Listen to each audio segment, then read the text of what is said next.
Okay,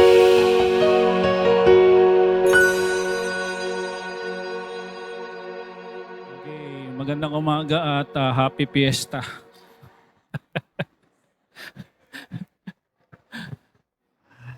Hindi po tayo padadaig po sa nangyayari sa ating paligid. Magpapahalagahan pa rin natin yung paglilingkod sa Panginoon. Mamaya po matraffic, pero okay lang yon. Maganda yung paglilingkod na mayroong sakripisyo. Maganda yung paglilingkod na mayroong bigat.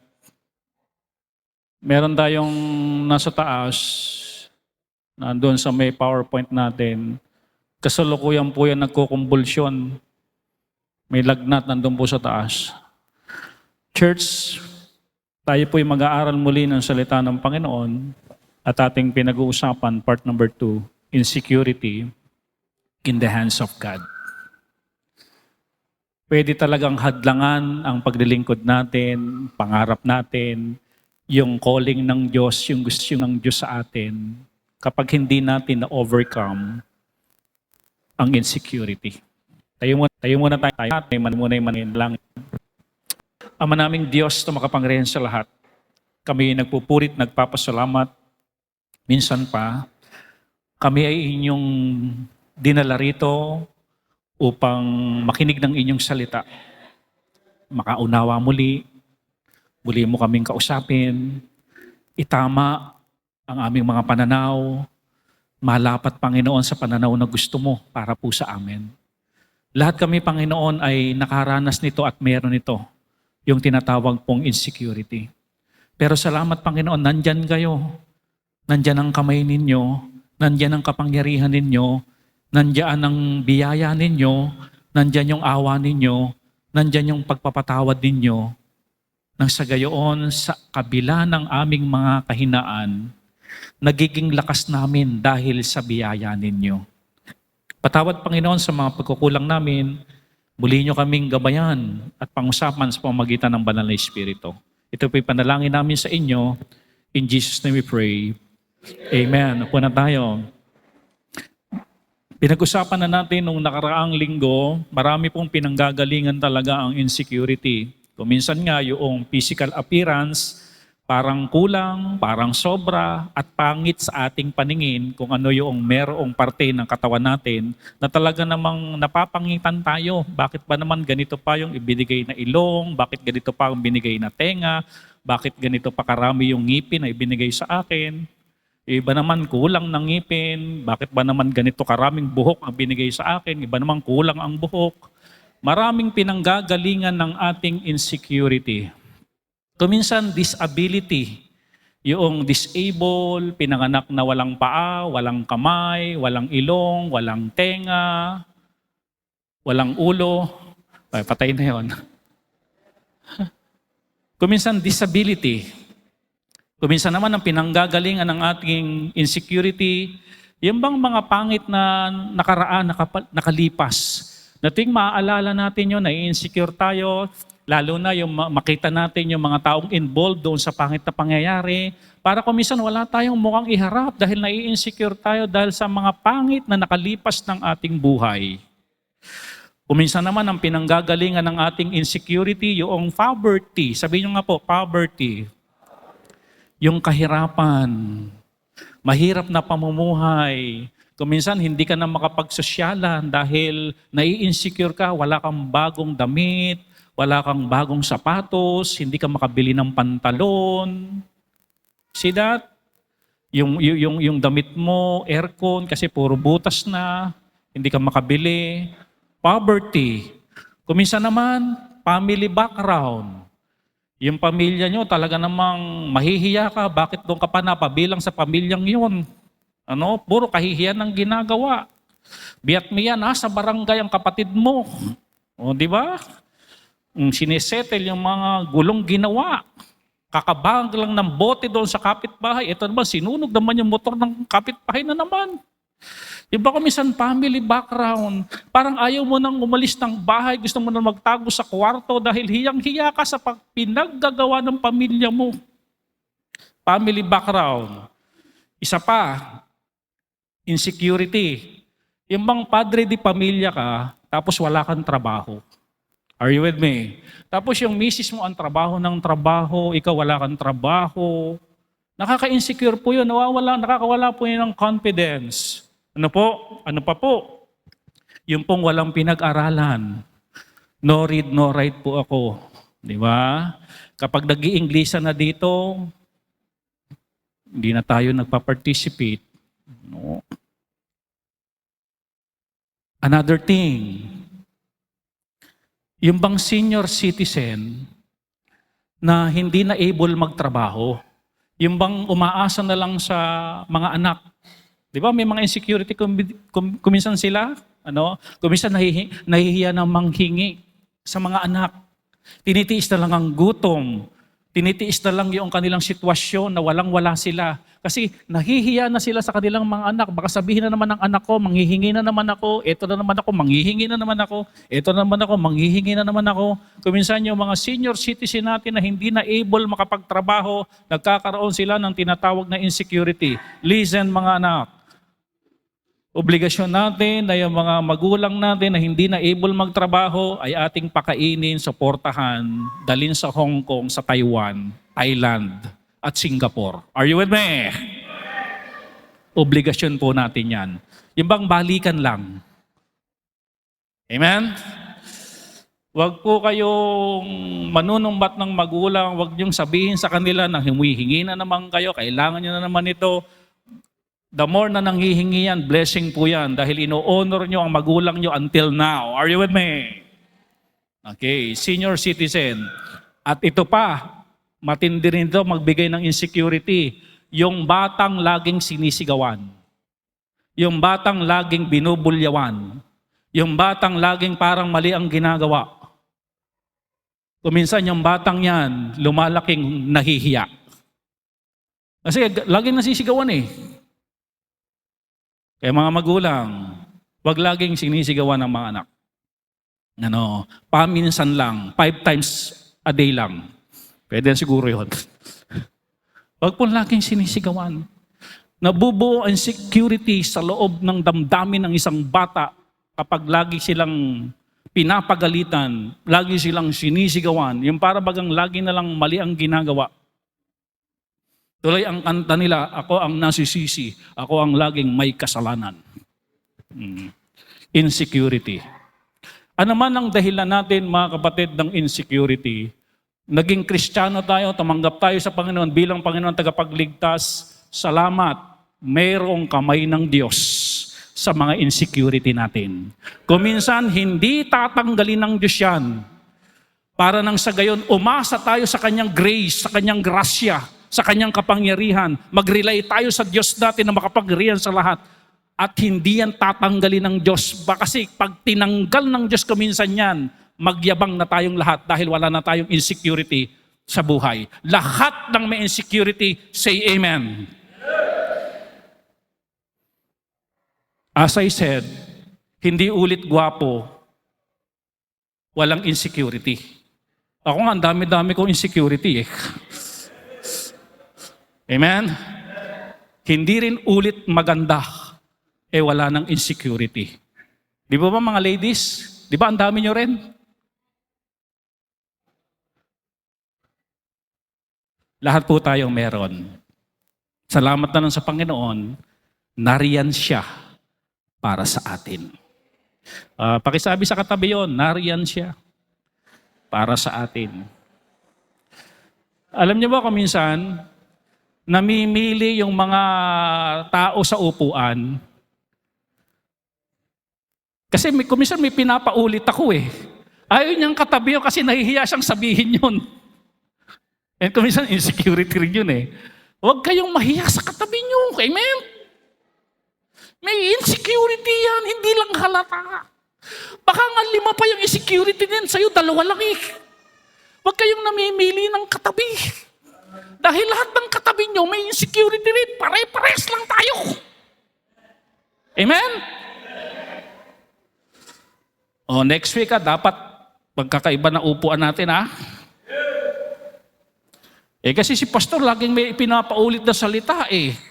Sabihin mo sa katabi mo, nahihiya ako sabihin ito. Mukhang seryoso ito, kaya hindi ako tatabi dito. Alam mo kung bakit kuminsan seryoso yan? Iniisip niya ang kanyang insecurity. Ito pa, insecurity. Hindi aamin ng mga dito, mga asawang babae. Yung ganito, sino kasama mo? Saan kayo nagpunta? Tumingin ka na naman doon. Are you with me? Kasi ang mga ladies, mga kamisan, gusto nila ng assurance na tanging siya lang ang mamahalin. Are you with me? Are you with me? Kaya maganda talaga yung mga lalaki na nandito sa church natututo ng katapatan. Hindi lang sa Diyos, kundi sa asawa. Amen? Abay, hindi yan tatantanan ng salita ng Diyos hanggang di umaayos ang buhay ng mga kalalaki-halalaki. Are you with me? O, tumigin ka na naman dyan. Dito ka lang.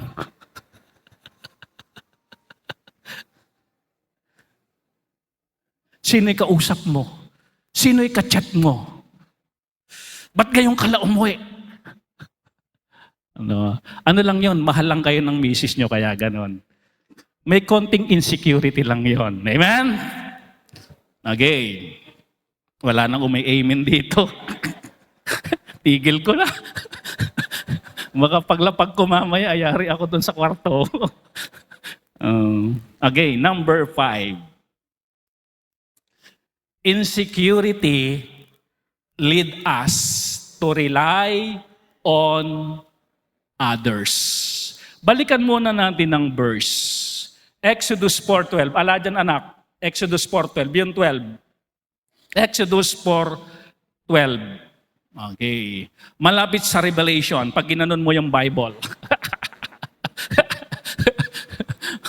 Okay. Exodus 4:12. Kasi meron tayong tinuturuan ngayon doon sa PowerPoint. Ayan. Ito sabi ng Diyos kay Moses. Now therefore, Moses, go! Sige na, punta ka na doon. Utusan kita, punta ka sa Pero. Kausapin mo yung Pero. And then ililid mo ang Israelites from Egypt papunta sa Promised Land. Kaya sabi ng Panginoon kay Moses, ngayon Moses, go ka na, gumo ka na. And I will be with thy mouth. Kasi ang insecurity ni Moses, bulol siya. Ang sabi ng Panginoon, ako na bahala sa kabululan mo. Ako na magte-take over dyan. Huwag mo na yung problemahin. Ako na bahala dyan. Go na. And teach thee what thou shalt say. Napakaganda ng sinabi ng Panginoon. Ano?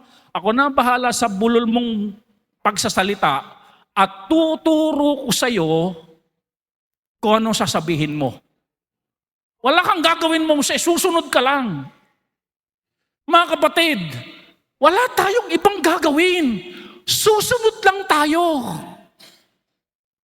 May insecurity ka, alam ng Diyos yan. Pero sabi ng Diyos, go! Ako bahala sa iyo. Di ba yung Great Commission? Teach all nation. Anong sabi niya?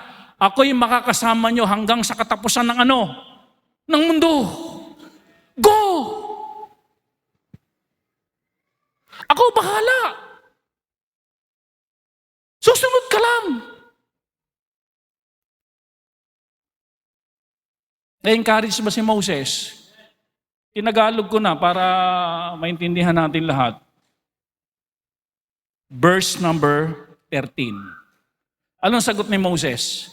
Yahweh, maaari po bang iba na lang ang iyong suguin? Sagot nino? Ni Moses. Ayun, yun ang insecurity. Insecurity lead us to rely on others. Ganyan po yung insecurity, sasabihin ng insecurity. Panginoon, yung iba na lang po.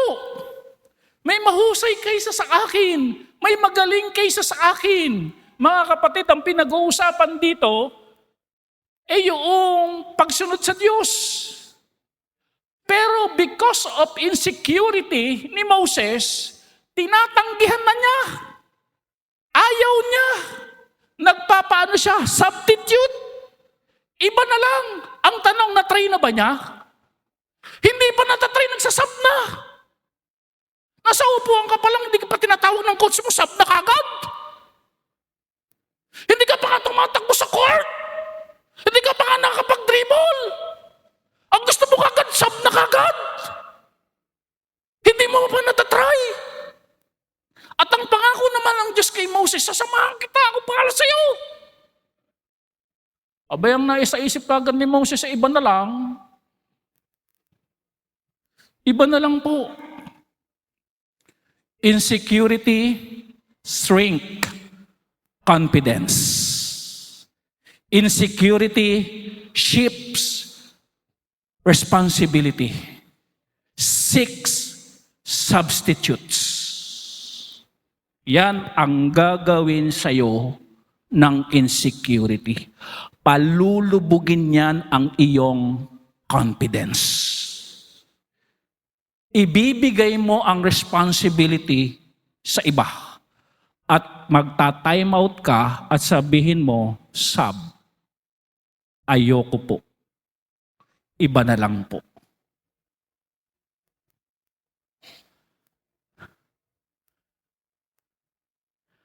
Sino si Moses? One of the greatest leader. Umaayaw nung umpisa. Pero praise God, nandun ang kamay ng Diyos. Tanong, umaayaw ka ba? Na kapag iyong itinrace ng pag-ayaw mo, is insecurity. Kuminsan may umaayaw dahil sobrang busy talaga eh.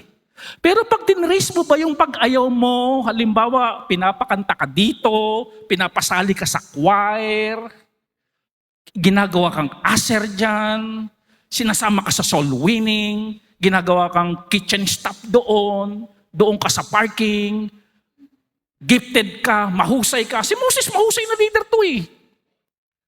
Equip ka ng talent, pero umaayaw ka, nagtuturo ka ng iba. At kapag tinrace back mo ng pag-ayaw mo, tong tong tong tong tong tong tong tong tong insecurity. Di po ba? Bakit nawala ang confidence? Bakit nagpapasab? Bakit ayaw ng responsibility? Insecurity. Naku, salamat na lang sa Panginoon, hindi tinantanan ng Diyos itong si Moses. Kung hindi ginanon ng Diyos ito si Moses, walang kwento na hinati yung dagat. Walang kwento ng pillar of clouds na siya ang leader. Walang kwento mga kapatid na binangag yung bato may tubig. Walang kwento mga kapatid na pinagtutukan ng ahas yung mga pasaway. Walang kwento na yung mga sila Kora, yung mga rebelde sa leader, binabuka ang lupa. Pak! Wala yung 10 plagues na siya yung pangunahing leader doon. Salamat na lang sa Panginoon, hindi ka tatantanan ng Diyos kahit may insecurity ka. Amen? Sabihin sa katabi, hindi ka tatantanan ng Diyos. Hindi laging sab. Di ko kaya sab. Baka pulutin ka sa sabsaban yan.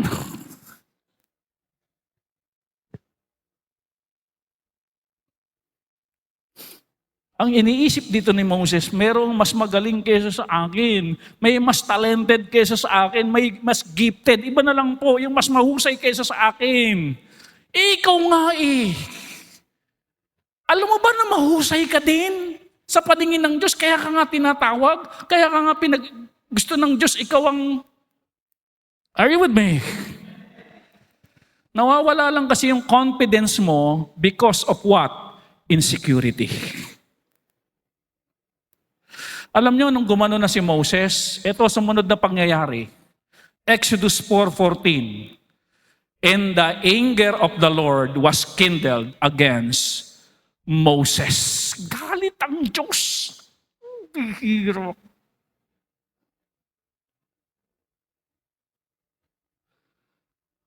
Alam nyo, napuno na Diyos kay Moses eh. Yung pinag-uusapan natin, chapter 4 yan eh. Pag binalikan natin yung conversation nila with God sa chapter 3, marami nang ipinakita ang Diyos kay Moses. Tapos sa kabila ng maraming ipinakita ng Diyos kay Moses, ang outcome tumatanggi. Isa-isahin natin. Balik tayo sa chapter 3. Para maintindihan nyo lang kung bakit nagagalit ang Diyos. Hindi basta nagalit ang Diyos kay ano. Tapos ang sabi pa dyan, yung anger ng Panginoon was kindled. Pag sinabing kindled, nag-apoy against Moses. Balik tayo sa chapter 3. Una, God is already revealed His name. Sa chapter 3, inirebuild na ng Panginoon kay Moses yung kanyang pangalan. At anong pangalan nito? Natututunan po natin ngayong umaga. Okay, ganito po. Ito ang sabi ni Moses, Exodus 3:13. And Moses said unto God, Behold, when I come unto the children of Israel, and shall say unto them, The God of your father hath sent me unto you, and they shall say to me, sasabihin ng mga Israelita sa akin, What is His name? Sabi niya, Panginoon, pag tinanong ako ng mga Israelita doon sa Egypt, tinanong ako, sino yung Diyos na nagsabi sa'yo na ilid kami? Ano ang sasabihin? What shall I say unto them? Ano, Panginoon, ano sasabihin ko sa kanya? Ano daw ang pangalan nyo? Ito sinabi ng Panginoon. Exodus 3:14. And God said unto Moses, I am that I am. And He said, Thou shalt thou say unto the children of Israel, I am hath sent me unto you. Alam nyo, nilagyan ko po ng gulay dilaw yung I am that I am. At sa Bible talaga, sa King James, capital letter lahat yan. Ano po? Ano po ang ibig sabihin ng pangalan ng Diyos niya na I am that I am? Ang ibig sabihin po niyan, mga kapatid, God personally revealed His covenant name to Moses. Pag sinabi, mga kapatid, na covenant name, ito ay, mga kapatid, yung pangalan ng Diyos mula pa kay Abraham, Isaac, at kay Jacob. Ibig sabihin, kapag sinabi ito ni Moses sa mga Israelita, get ng mga Israelita kung sino yun. Na ito yung Diyos ni Abraham, ito yung Diyos ni Isaac, ito yung Diyos ni Jacob. Get nila kagad yun. Hindi na sila magtatanong. Yun na yun.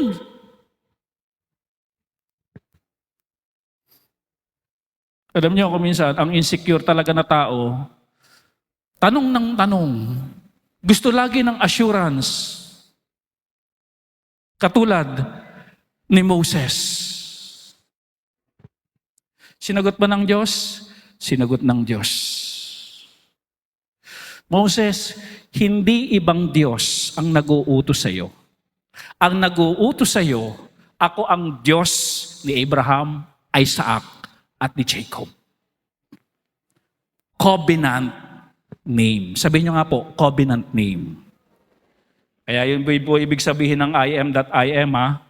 Covenant name of God. Ako'y si ako nga. Ako ang nag-uutos sa'yo. Amen? Kasi ganito, bakit covenant? Ganito po yan. Ipinangako ng Diyos kay Abraham ang promised land.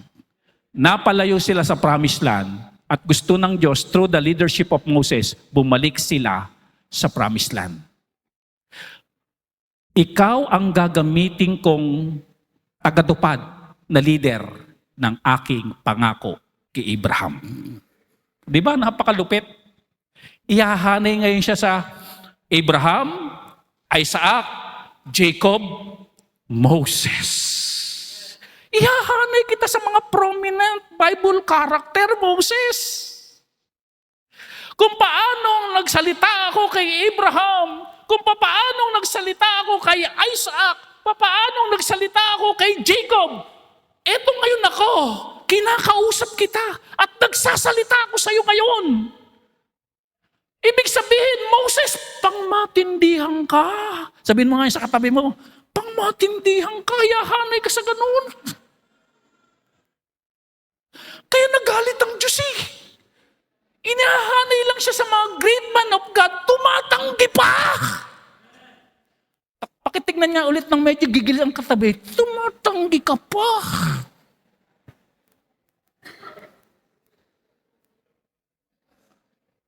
Gusto lang ipulpil ng Diyos yung magandang plano sa buhay mo. Nabanggit ko na ito nung nakaraan eh. Halimbawa nga, 14 kayong magkakapatid, ikaw ang gusto ng Diyos na gamitin para guminhawa pamilya nyo. Kaya lang ang problema, may insecurity ka. Because of your insecurity, parang malabo. Hindi ko kaya. Imposible yun. Ako yung pinakahikain sa magkakapatid, ako pa. Ako yung pinaka-least. Sakitin ako, tapos ako.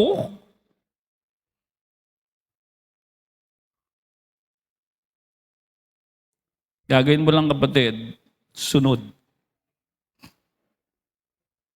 Amen?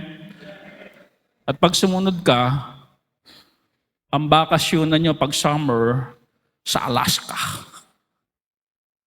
Pagkatapos nyo ng Alaska, Bear Brand kayo.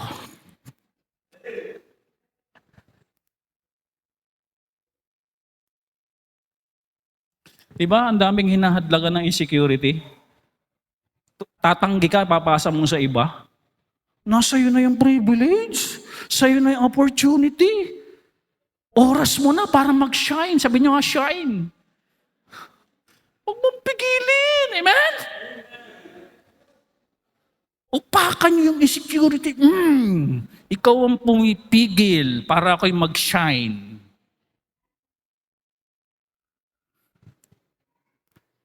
Nakalala ko tuloy yung kanta ng mga Pentecost.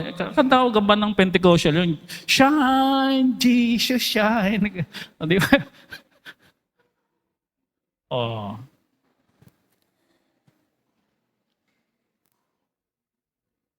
Pangalawa, kaya nagagalit ang Diyos. Ito pangalawang dahilan ng galit ng Diyos. God is already promised His presence. Chapter 3 pa rin to, 3:12. Kaya nabusit na talaga ang Diyos eh. Alam mo ba ang Diyos nabubusit din? Hindi nga busit, nagagalit nga eh. Ano mas malupit, busit o galit? Galit! Exodus 3:12. And He said, certainly I will be with thee. Pag sinabing certainly, tunay na ako ay kasama mo. Siyang tunay, sigurado kasama mo ko.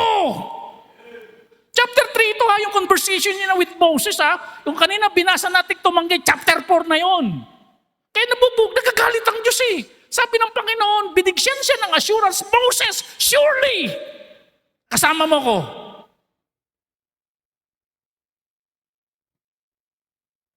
Dalawang reason kaya nagagalit ang Diyos.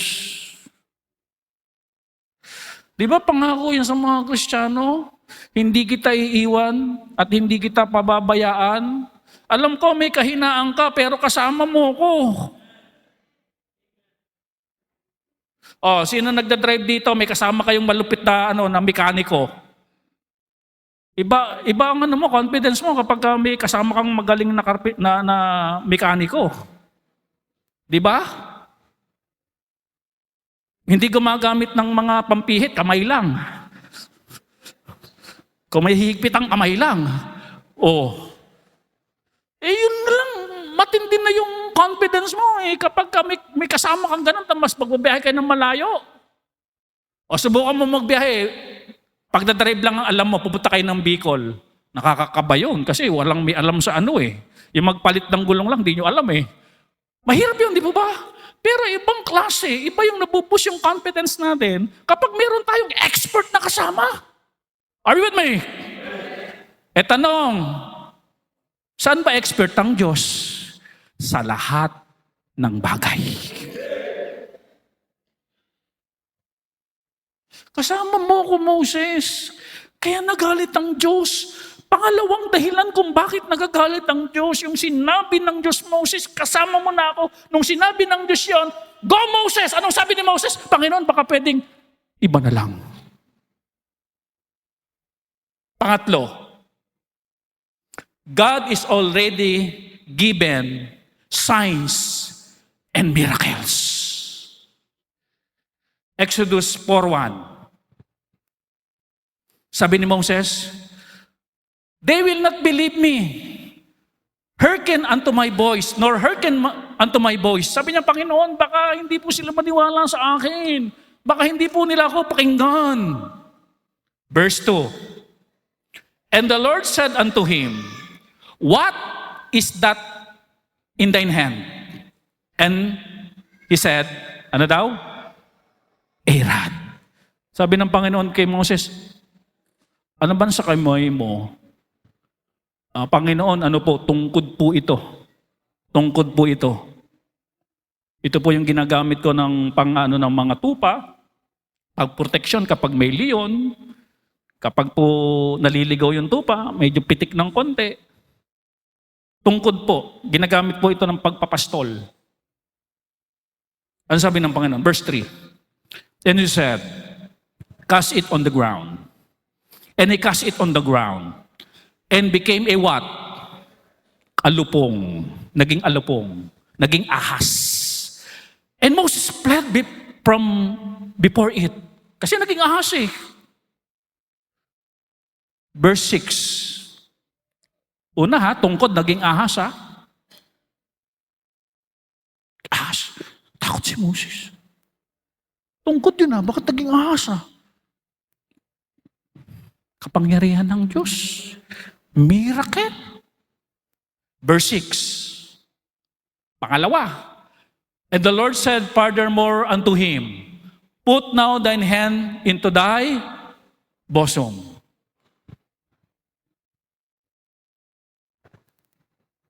Para makatotohanan. Amen? And he put his hand unto his bosom. And when he had took it out, behold, his hand was leprous. O yan, o dami o. Diba?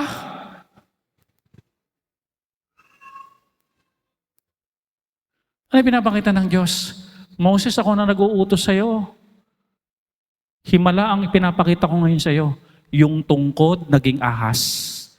Yung kamay mo, nilagay mo sa iyong bosom. Nung inilabas mo, nagkaroon ng leprosy. Kaya nagkagalit ang Diyos. Kamisan mga kapatid, listen carefully. Hindi ba miracle na meron kang mahal sa buhay may cancer, ngayon magaling? Ako'y natutuwa sa testimony ni Nanay Adele. Yung una niyang check-up, meron nakita naman daw bukol na ganun. Tapos nung latest na check-up niya, clear na. It's a miracle. Hindi ito code saver. Amen? Miracle ng Diyos. Yung pamumuhay natin nung araw talagang hirap na hirap tayo. Pero ngayon pag tinignan natin yung status ng buhay natin, maginhawa tayo.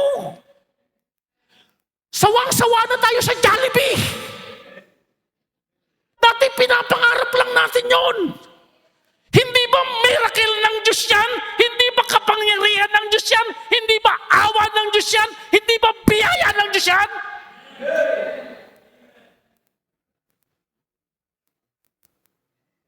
Kaya nagagalit ang Diyos. Pinakitaan na kita ng mga malulupit na pangyayari sa buhay mo. Tapos ang sasabihin mo ngayon, tumatanggi ka? Ayaw mo?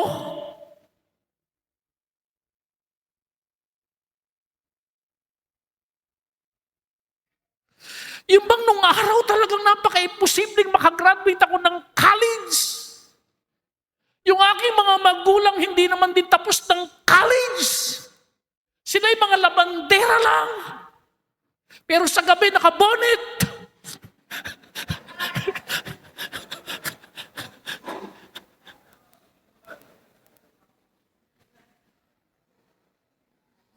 Pero ngayon, grabe yung ginawa ng Diyos. Hindi ba miracle yan? Kung minsan ang hinahanap dating miracle, may tungkol si pastor pag nagiging sawa. Hindi ganun. Yung mga imposibleng iniisip natin na posible ngayon, ang tawag doon, miracle. May tataguyod ko ba ang aking mga anak? Ako'y single mom. May asawa pero parang single mom. Pero ngayon, mga tapos na. Imposible, tapos posible ngayon ang tawag doon, miracle. Ilang galit na? 3 na. Kaya ang Diyos is slow to anger talaga eh. Mapanghinuhod ang Diyos eh. Hindi ka agad nagagalit eh. Nakakatatlo na si Moses eh.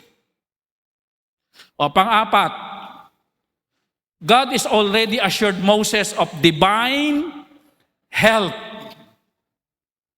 Ano sabi ni Moses? I am not eloquent. Hindi po ako magaling magsalita. Bulol po ako. Amen?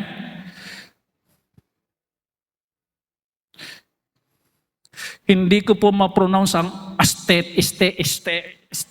basta maganda.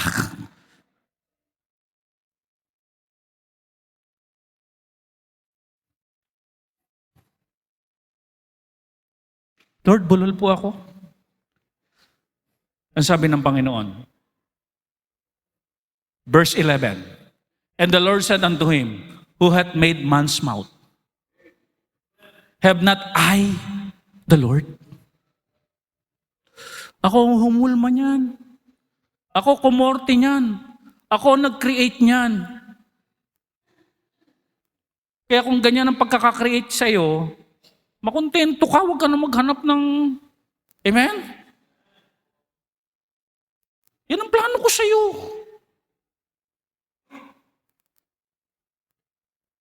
Verse 12. Ano to eh? Assured Moses of divine help tayo, di ba? O verse 12. Now therefore go, I will be with thy mouth, and teach thee what thou shalt say. Ako na bahala sa'yo. Ang tawag doon mga kapatid, divine help. Amen? Ako tutulong sa'yo. Hindi si Kyle ang tutulong sa'yo. Hindi si Lance ang tutulong sa'yo. Hindi rin si Mayor. Tayo ka anak, mayor na mayor dating mo ngayon ah. Hindi ah. May project na ba?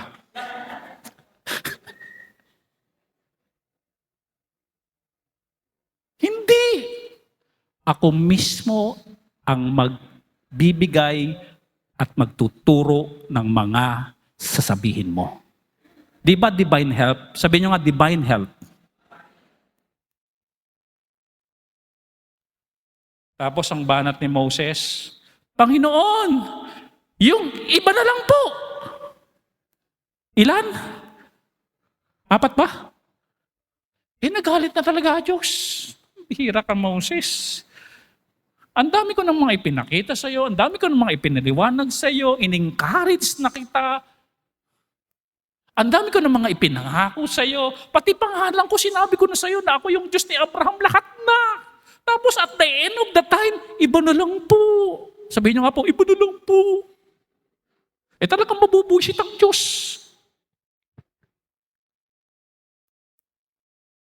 Verse 13, andyan pa rin yan. Iba na lang po.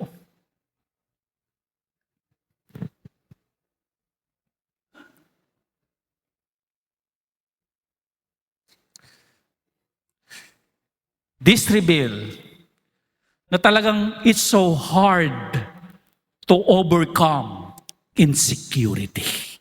Yan lang ang ipinapakita rito. Napakahirap talagang i-overcome ng insecurity. Napakarami ng paliwanag ng Diyos. Pero nag-stay pa rin si Moses sa kanyang insecurity. Hindi kikinig. Hindi nakinig sa Diyos. Nakapokus pa rin siya sa kanyang insecurity. Ang dami ng explanation, ang dami ng miracle, sasamahan ng Diyos, andyan ng divine help. Pero nakapokus focus pa rin itong si Moses sa kanyang insecurity. And why we desperately need God's helping hand. Amen? Kaya tayo, wala tayong iyayabang, lahat tayo. Totoo mga kapatid, mahihirapan kang i-overcome ang insecurity. Mahirap yan. Pero salamat. At i-consider natin na talagang kailangan natin ng tulong ng Diyos. Pakisabi sa katabi, kailangan natin ng tulong ng Diyos.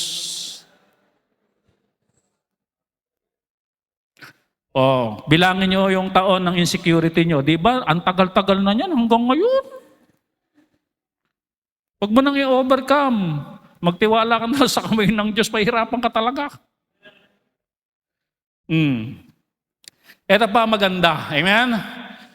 Magkakaroon tayo ng pag-asa lahat dito.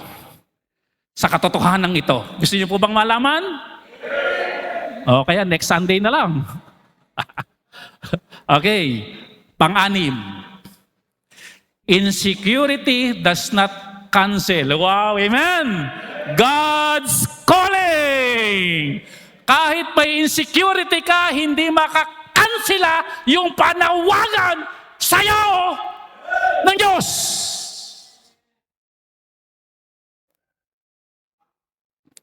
Tuloy. Balikan natin yung verse na nagalit ang Diyos. Hindi lang natapos yung verse, may nangyari pa. And he said, verse 14, is not Aaron, the Levite thy brother? Di ba may kapatid ka, Aaron ang pangalan, Levita yan, kapatid mo yan. I know that he can speak well. Alam ko, Moses, magaling siya magsalita.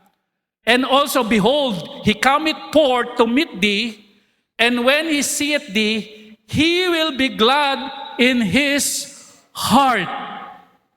Ano ibig sabihin dito ng Panginoon? Moses, just imagine mga kapatid, may plan B kagad ang Diyos. Di ba mga kapatid ka? Magaling yung magsalita. At pag nakita ka, Moses, matutuwa yun. At pag sinabi mo ang dahilan kaya mo siya kakausapin, siya magiging katuwang mo, matutuwa siya. Hindi siya tatanggi. Hindi katulad mo. Amen? Hindi ko, Moses, ika-counsel ang panawagan ko, ikaw leader. Spokesman lang si Aaron. Yun ang maganda ron. Amen? Hindi cancel ang calling mo. Hindi cancel ang plano ko sa'yo. Ikaw ang magtataguyod ng pamilya mo. Ikaw ang magpapastor. Ikaw ang magiging song leader. Ikaw ang magiging choir member. Ikaw ang magiging usher. Ikaw ay magtatagumpay. Ikaw ay pagpapalain. Hindi ko yan ika-cancel. Bibigyan lang kita ng katuwang, pero ikaw pa rin yun. Kaya mahalaga, dumalo na ng church para naiintindihan natin. Kung minsan may mga taong wala ng pag-asa because of insecurity. Are you with me? Pero pag narinig mo yung magandang preaching, nabubuhay ang pag-asa natin eh. Dahil kumikilos pa rin pala ang Diyos. Amen? Kaya walang Kristiyano dapat na lagi na lang lugmok. Narito ako, basang-basa, walang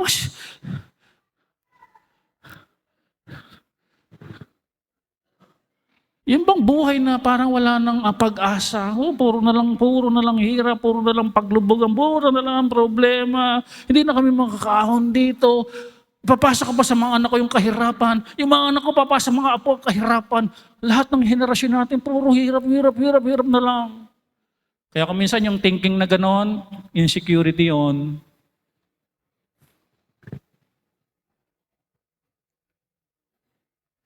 Verse 14. Verse 15 pala, I'm sorry. And thou shalt speak unto him, and put words in his mouth, and I will be with thy mouth, and with his mouth. Ako bahala sa bibig mo. Ako rin ang bahala sa bibig ng kapatid mo. And I will teach you what ye shall do. Mouth problem ba ang problema mo? Mouthwash lang ang kailangan niya. Hindi. Pag sa salita ba ang problema mo, sabi ng Panginoon, ako na bahala dyan. Ako na bahala dahil, yan pala, nandun pala yun. Ako na ang bahala sa dahilan ng iyong insecurity. Amen? Aaron was given to help Moses, but Moses remained the leader. Hindi ulit may insecurity ka, ay disqualified ka na sa calling ng Diyos. Alam ng Diyos yan, may insecurity. Ang kailangan mo lang, sumunod sa sinasabi ng Diyos. Alam nyo, nung mahimasmasan na si Moses, lundag tayo, verse 18. And Moses went and returned to Jethro, his father-in-law, and said unto him, Let me go, I pray thee, and return unto my brethren which are in Egypt, and see whether they be yet alive. And Jethro said to Moses, Go in peace. Walang sagabal, pati yung biyanan, pinayagan. Pero iba na si Moses ngayon, willing nang sumunod. Willing nang sumunod. Salamat sa Panginoon sa kanyang tulong kay Moses kahit may insecurity. Kung hindi siya sumunod, hindi niya nasaksihan ang nakaka-amaze na plano ng Diyos. 10 salot, parting the Red Sea, tubig sa bato, mana at pugo galing sa langit, pillar of cloud, pillar of fire. Again, si Moses is a mga great leader sa Bible kahit may insecurity. Pwede kang maging great kahit may insecurity ka. O, pakisabi sa katabi yan. Ganda niyan. Pwede kang maging great kahit may insecurity ka.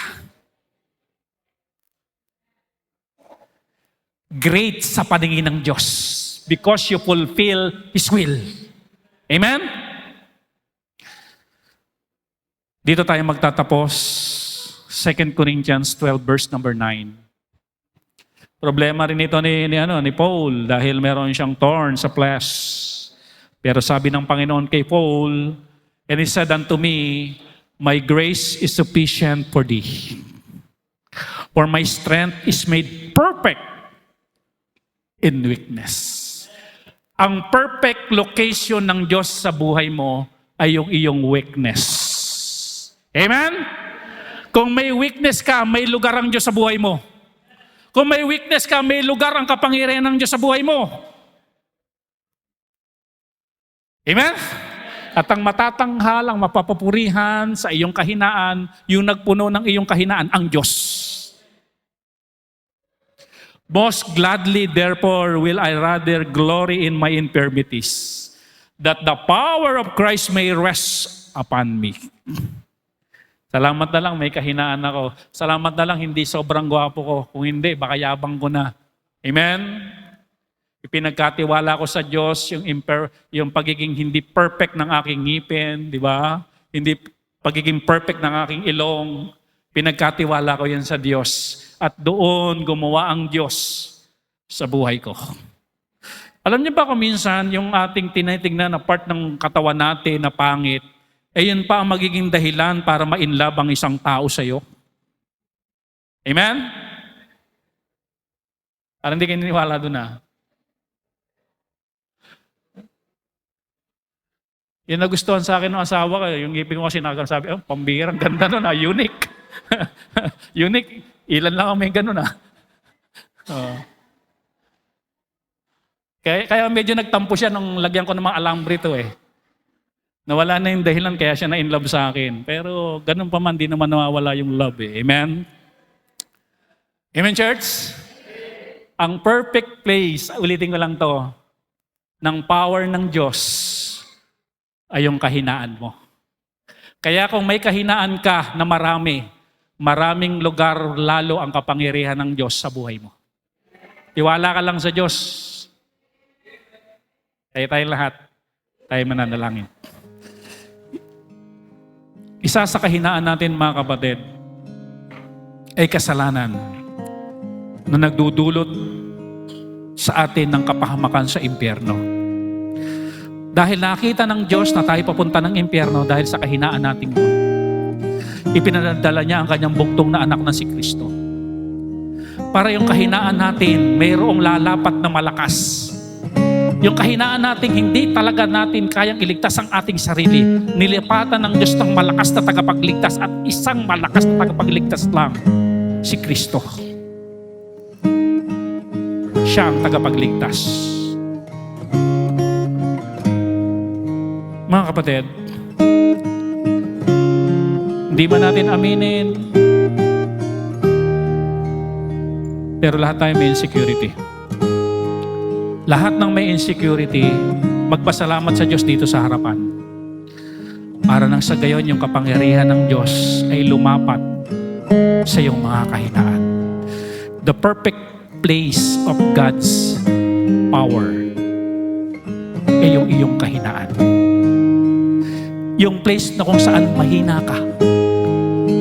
Yung place kung saan insecure ka. Yaan ang perfect place ng kapangyarihan ng Diyos. Sabihin mo ngayon sa Panginoon, Panginoon, ipinagkakatiwala ko sa inyong makapangyarihang kamay ang aking mga kahinaan.